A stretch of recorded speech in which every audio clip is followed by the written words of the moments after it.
Hello everyone, welcome to पनीशा आजकल। इस वीडियो में हम डिस्कस करेंगे सारे important current affairs of last week of August 2023। तो चलिए स्टार्ट करते हैं पहली न्यूज़ के साथ। Starting with our first news, सबसे पहले हमने बात करनी है इंडिया के नए टाइगर रिजर्व के बारे में। इंडिया में अब तक 53 टाइगर रिजर्व्स ऑलरेडी अवेलेबल हैं और अब इंडिया में 54th टाइगर रिजर्व को एस्टैब्लिश कर दिया गया है इन राजस्थान। यानी राजस्थान में होने वाला है 54th tiger reserve of India, जिसको कि अप्रूवल मिल गया है बाय NTCA। तो NTCA क्या चीज़ है, पहले तो इसकी फुल फॉर्म जानते हैं। NTCA का मतलब होता है national tiger conservation authority. India में टाइगर्स को लेकर जितने भी पैरामीटर्स हैं उन सब का ध्यान रखना इस पर्टिकुलर अथॉरिटी का काम है और इस अथॉरिटी ने अप्रूवल दे दिया है राजस्थान को कि वो राजस्थान में एक और नया टाइगर रिजर्व एस्टैब्लिश कर सकती है।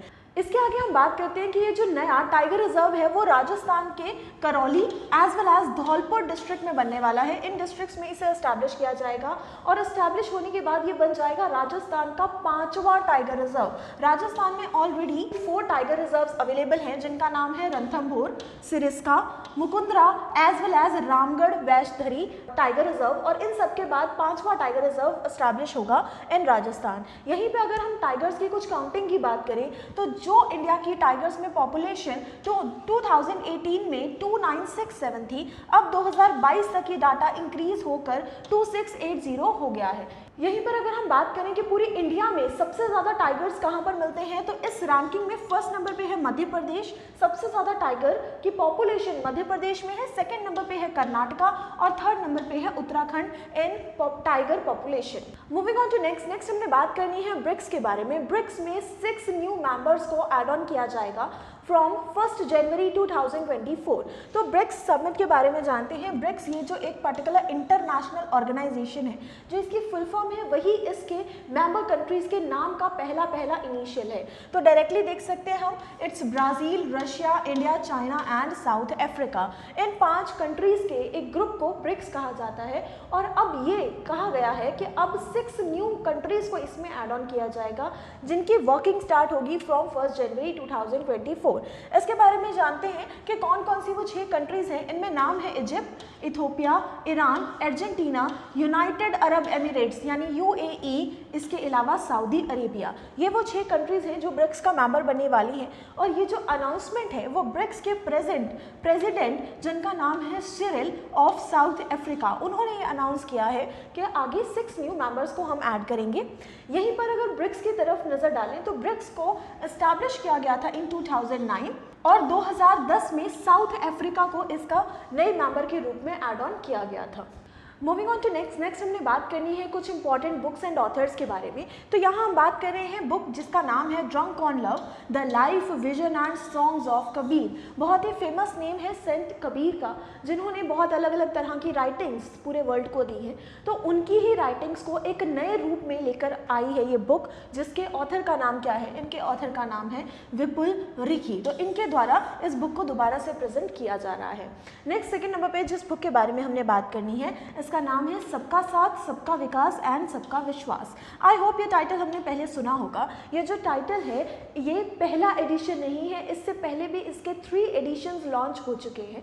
इस बुक में कंपाइलेशन है of prime minister Narendra Modi speeches. जो नरेंद्र मोदी की डिफरेंट स्पीच होती हैं उन सबका कंपाइलेशन प्रेजेंट किया जाता है इस बुक में विद द टाइटल सबका साथ, सबका विकास एंड सबका विश्वास। अगर हम इसके सेकेंड एडिशन के बारे में बात करें तो सेकेंड एडिशन में number of speeches that is 86 को मिलाकर बुक में कंपाइल किया गया था ऑफ द टाइम ड्यूरेशन जून 2022 मई 2021।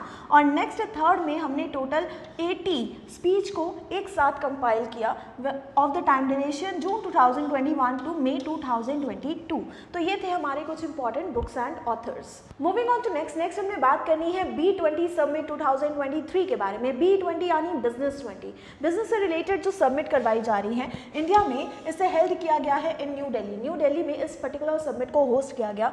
इसके बारे में जानते हैं 3 दिन तक चलने वाली ये समिट थी, जिसमें इंडिया की तरफ से डिफरेंट पर्सन्स ने पार्टिसिपेट किया, जिनमें एक थी निर्मला सीतारमण, धर्मेंद्र प्रधान, डॉक्टर S जयशंकर, तेंदुलकर, इसके अलावा G20 के शेरपा जिनका नाम अमिताभ कांत है, इन सब ने पार्टिसिपेट किया इस समिट में। इसके अलावा और भी different important business delegates and business representatives ने इसमें कंट्रीब्यूट किया। यहीं पे अगर हम बात करें तो नरेंद्र मोदी ने भी इसमें पार्टिसिपेट किया था एज अ चीफ गेस्ट। और यहीं पर इस पर्टिकुलर समिट का जो थीम था, थीम के बारे में हम बात कर रहे हैं, इसका थीम रखा गया रेस, RAISE, जिसकी फुल फॉर्म है responsible, accelerated, innovative, sustainable and equitable. इस थीम के साथ हमने इस पर्टिकुलर समिट को हेल्ड किया। नेक्स्ट हमने बात करनी है, इसी पर्टिकुलर समिट में B20 की प्रेसिडेंसी को भी आगे के लिए शिफ्ट कर दिया गया है। यानी 2023 में तो ये समिट दिल्ली में हो रही है, लेकिन 2024 अगले साल इस समिट को होस्ट करने वाला है ब्राजील, तो इसकी प्रेसिडेंसी को आगे हैंड ओवर कर दिया गया। मूविंग ऑन टू नेक्स्ट हमने एक इंपॉर्टेंट अपॉइंटमेंट के बारे में बात करनी है, that is NGT, national green tribunal. National green tribunal के नए चेयरपर्सन के रूप में जिन्हें अपॉइंट किया गया है, इनका नाम है जस्टिस प्रकाश श्रीवास्तव। तो इन्हें बनाया गया है नए चेयरपर्सन ऑफ NGT। NGT के बारे में जानते हैं, नेशनल ग्रीन ट्रिब्यूनल एक ऐसा ट्रिब्यूनल है जो कि पर्टिकुलरली रिस्पॉन्सिबल है फॉर एनवायरनमेंट प्रोटेक्शन। एनवायरनमेंट को प्रोटेक्ट करने के लिए हमने इसे बनाया था। पूरे वर्ल्ड में सिर्फ और सिर्फ 2 कंट्रीज ऐसी हैं, that is Brazil and Australia, India के अलावा, जिनके पास एक अलग से ट्रिब्यूनल अवेलेबल है जो कि एनवायरनमेंट की प्रोटेक्शन के लिए फॉर्म किया गया है। यहीं पे हम बात करते हैं तो इसके बनाया गया था बाय नेशनल ट्रिब्यूनल एक्ट 2010। इससे पहले जो यहाँ के चेयरपर्सन थे उनका नाम था जस्टिस आदर्श कुमार गोयल, जिन्होंने जुलाई तक की सारी रिस्पॉन्सिबिलिटी को संभाला, और उसके बाद ये responsibility executive chairperson justice Shiv Kumar Singh को ट्रांसफर कर दी गई थी। और अब जाके इनके दोबारा से परमानेंट चेयरपर्सन जो अपॉइंट हुए हैं, इनका नाम है प्रकाश श्रीवास्तव। नेक्स्ट हम बात करते हैं अगर इनके टेन्योर के बारे में, तो चेयरपर्सन को अपॉइंट किया जाता है for the time duration of 3 years और टिल द एज ऑफ 65। जो भी इन दोनों में से पहला होगा उस टाइम इनकी रिटायरमेंट की जाएगी। एज वेल एज ये जो है वो दोबारा से रीअपॉइंटमेंट के लिए एलिजिबल नहीं है, यानी एक बार जैसे चेयरपर्सन बनाया जाएगा उसके बाद दोबारा से उसे सेम पोस्ट पर अपॉइंट नहीं किया जा सकता। मूविंग ऑन टू नेक्स्ट हमने बात करनी है इलेक्शन कैंपेन के नेशनल आइकन के बारे में। आज नेशनल आइकन के रूप में जो नाम हमारे सामने है, सारे जानते हैं इस पर्सनालिटी को, सचिन तेंदुलकर। सचिन तेंदुलकर को बनाया गया है national icon by election commission. Election campaign के लिए इन्हें सेलेक्ट किया गया है ताकि ये ज़्यादा से ज़्यादा वोटर्स को एनकरेज कर सके to participate in election process. Election process में पार्टिसिपेट करने के लिए लोगों को मोटिवेट किया जा सके, यूथ को ज़्यादा से ज़्यादा अट्रैक्ट किया जा सके, लोगों को उनकी रिस्पॉन्सिबिलिटी के बारे में अवेयरनेस करवाई जा सके। इस पर्टिकुलर पर्पज़ के लिए हमने सचिन तेंदुलकर को एक एम्बेसडर के रूप में अपॉइंट किया है। यहीं पर इनके साथ 3 साल का एग्रीमेंट साइन किया गया है फॉर दिस पर्टिकुलर फेज। यहीं पर हम बात करते हैं तो यहाँ पर इनका जो मेन टारगेट रहेगा वो रहेगा जनरल इलेक्शन ऑफ लोकसभा, जो कि 2024 में होने वाले हैं। यानी 2024 के जो इलेक्शंस आने वाले हैं उनकी तरफ इनका मेन फोकस रहेगा, ज़्यादा से ज़्यादा लोगों को मोटिवेट करें कि वो वोटिंग में हिस्सा लें। अगर इलेक्शन कमीशन ऑफ इंडिया के बारे में बात करें तो इसे एस्टैब्लिश किया गया था ऑन 25 जनवरी 1950 और इसके जो चीफ कमिश्नर हैं, जो कि इस टाइम 25th चीफ कमिश्नर हैं, जिनका नाम है Rajiv Kumar. Moving on to next हमने बात करनी है इन्फोसिस के नए ब्रांड एम्बेसडर के बारे में। इन्फोसिस ने बहुत ही फेमस पर्सनालिटी जिनका नाम है राफेल नडाल, इन्हें अपॉइंट किया गया है एज अ एम्बेसडर। इनके साथ पार्टनरशिप जो पहले से ऑलरेडी हो रखी थी उसे ही फर्दर आगे के लिए क्या कर दिया गया है, एक्सटेंड कर दिया गया है। तो टेनिस स्टार है राफेल नडाल, जिन्हें कि दोबारा से अपॉइंट किया गया है as a brand and Infosys digital innovation ambassador, यानी इनके साथ ताकि टेनिस के फील्ड में AI का कंट्रीब्यूशन सेलेक्ट किया जा सके। यहीं पे हमने बात करनी है इन्फोसिस के ही ग्लोबल ब्रांड एम्बेसडर के बारे में। तो यहाँ पर इन्होंने ग्लोबल ब्रांड एम्बेसडर के लिए चूज किया है ऑफ ईगा स्वियातेक को, जो कि 4 टाइम ग्रैंड स्लैम चैंपियन रह चुकी हैं, बहुत ही फेमस पर्सनैलिटी है।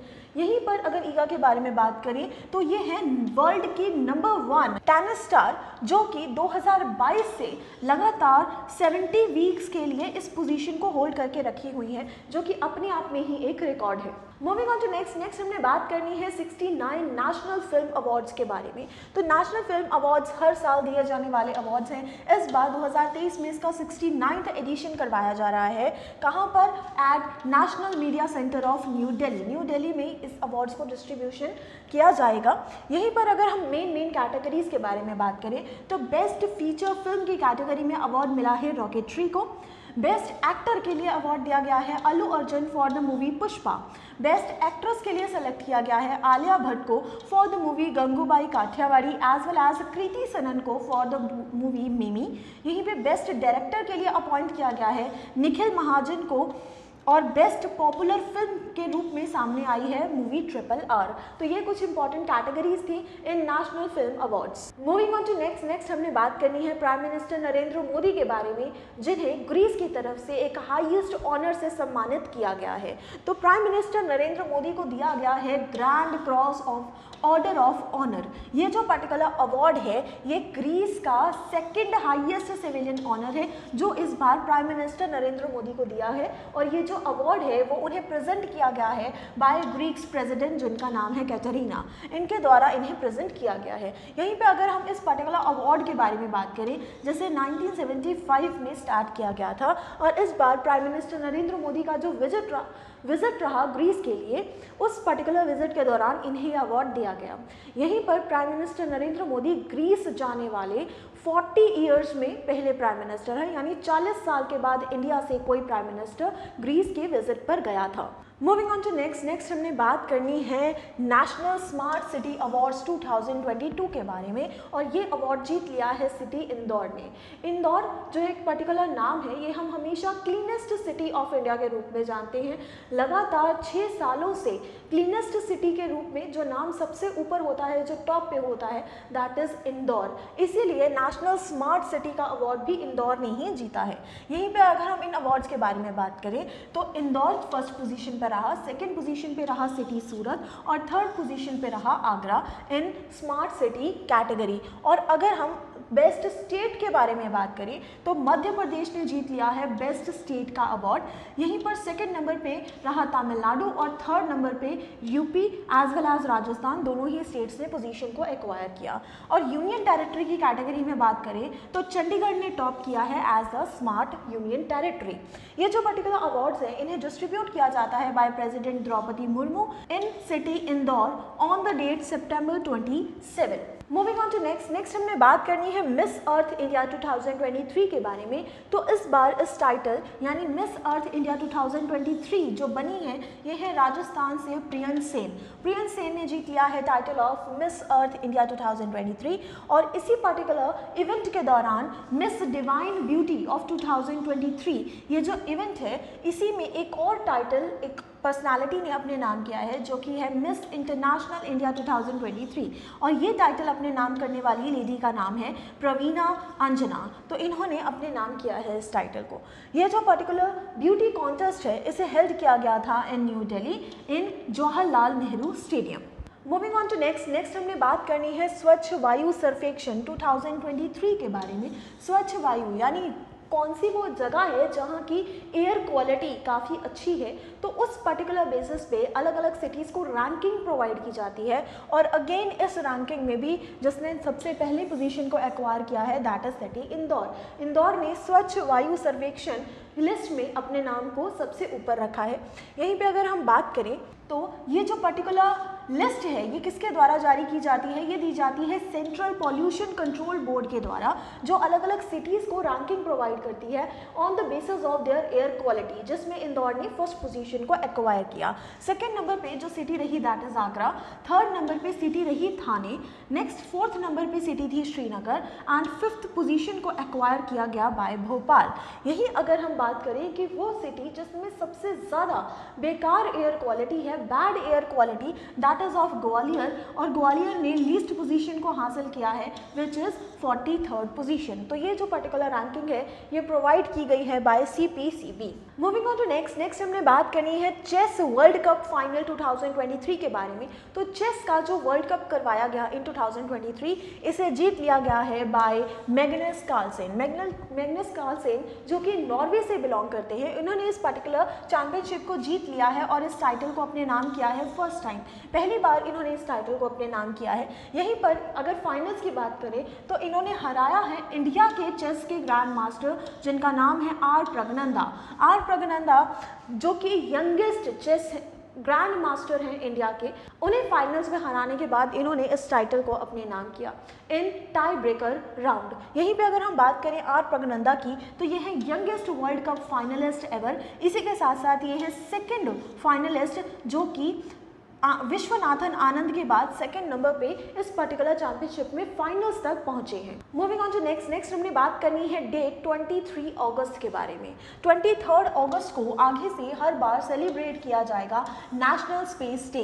नेशनल स्पेस डे हम सब इस दिन के बारे में जानते हैं, यही वो पर्टिकुलर दिन है जब इंडिया ने सक्सेस हासिल किया था इन चंद्रयान 3 मिशन। चंद्रयान 3 सक्सेसफुली मून के साउथ पोल पे पहुंचने वाली पहली कंट्री बना इंडिया और इसी पर्टिकुलर दिन पे हम हर बार सेलिब्रेट करने वाले हैं national space day to celebrate this victory. यहीं पे अगर हम बात करें तो जिस पर्टिकुलर पॉइंट पे चंद्रयान 3 लैंड हुआ उस पॉइंट का नाम रखा गया Shiv Shakti. Shiv Shakti is that particular point जहां पर चंद्रयान 3 सक्सेसफुली लैंड हुआ और जहां पर पहले चंद्रयान 2 सक्सेसफुली लैंड नहीं कर पाया था उस पर्टिकुलर पॉइंट को हमने तिरंगा पॉइंट के नाम से सिंबलाइज किया है, जहां पर चंद्रयान 2 पहुंचने में अनसक्सेसफुल रहा था। यहीं पर अगर हम बात करें तो ये जो दिन है इसका डिक्लेरेशन किया गया इसरो के telemetry tracking and command network commission control complex में जो कि बेंगलुरु कर्नाटका में एस्टैब्लिश है, जहां पर प्राइम मिनिस्टर नरेंद्र मोदी ने ये अनाउंसमेंट किया कि हर बार 23 अगस्त को हम नेशनल स्पेस डे के रूप में सेलिब्रेट करेंगे। मूविंग ऑन टू नेक्स्ट हमने बात करनी है हमारी एक ऑब्जर्वरी के बारे में, जहां पर एक बहुत ही ग्रेट स्टैटिस्टिशियन जिनका नाम CR राव, अब वो हमारे बीच में नहीं है तो इनके बारे में जानते हैं। CR Rao mathematician as well as statistician दोनों ही थे जो कि इन एज ऑफ 102 साल की एज में अब हमारे बीच में नहीं है। यहीं पर अगर हम इनके कुछ अचीवमेंट्स के बारे में बात करें तो इन्हें इंटरनेशनल प्राइज इन स्टैटिस्टिक्स मिला था इन ईयर 2023, यानी रिसेंटली इन्हें ये अवार्ड से सम्मानित किया गया था। और यहीं पर हम बात करें इन्हें पद्म भूषण अवार्ड से भी सम्मानित किया गया था in year 1968 as well as Padma Vibhushan award इन्हें दिया गया था in year 2001। Moving on to next हमने बात करनी है कुछ इंपॉर्टेंट डेज के बारे में। तो सबसे पहले हम बात करेंगे 26 अगस्त के बारे में, जिसे कि हम हर साल सेलिब्रेट करते हैं as a women's equality day. Women's जो अलग अलग फील्ड में कंट्रीब्यूट कर रही हैं उन्हें इक्वालिटी देने के लिए एज वेल एज जो इक्वालिटी के लिए फाइट कर रही हैं उन्हें डेडिकेट करते हुए हम एक दिन मनाते हैं, दैट इज 26 अगस्त। इस दिन को पहली बार सेलिब्रेट किया गया था इन ईयर 1971, तब से हर साल इस को सेलिब्रेट किया जाता है। नेक्स्ट जो दिन हमने बात करनी है दैट इज 29 अगस्त, जैसे कि हम नेशनल स्पोर्ट्स डे के रूप में सेलिब्रेट करते हैं। स्पोर्ट्स डे 29 अगस्त ये जो दिन है it is birth anniversary of hockey legend major Dhyan Chand Singh. Major Dhyan Chand जो थे इनकी बर्थ एनिवर्सरी को हम नेशनल स्पोर्ट्स डे के रूप में सेलिब्रेट करते हैं। यहीं पर इस बार 2023 के लिए हमने जो थीम रखा that is sports are an enabler to an inclusive and fit society. इस थीम के साथ हमने इस बार इस डे को सेलिब्रेट किया है। तो ये थे कुछ important current affairs of last week of August 2023। I hope ये वीडियो आपको लिए यूजफुल रहेगी। Like this video, subscribe to our channel. हम मिलेंगे आपसे ऐसे ही इंपॉर्टेंट करंट अफेयर्स के साथ, तब तक के लिए थैंक यू। पनेशिया ट्यूटर लाया है एक एजुकेशन प्लेटफॉर्म जहां पर अलग अलग कोर्सेज जैसे कि IAS, PCS, UGC net, SSC और बैंकिंग एग्जाम्स के लिए ऑनलाइन और ऑफलाइन क्लासेस की सुविधा उपलब्ध है। Comprehensive coverage of all the subjects through quality video lectures है। एप्टीट्यूड का topic that is blood relation, uncles only daughter. He took the throne, तो जो थ्रोन पे एम्परर बैठते थे वो अपने साथ ले गए। Kohinoor diamond, the world famous Kohinoor diamond, वो भी मुगल ट्रेजरी से ले गए। फिर आया इकोनॉमिक प्रैग्मेटिज्म। यानी कि चाहे हमारे आपसे झगड़ा भी है तो भी हम आपसे व्यापार कर रहे हैं। जैसे चाइना है, हमारा झगड़ा होते हुए भी हम उससे व्यापार करें। PDF नोट्स और उनसे जुड़े हुए रेलेवेंट MCQs, साथ ही साथ comprehensive mock tests. So join Panisha Tutor for your successful and bright future.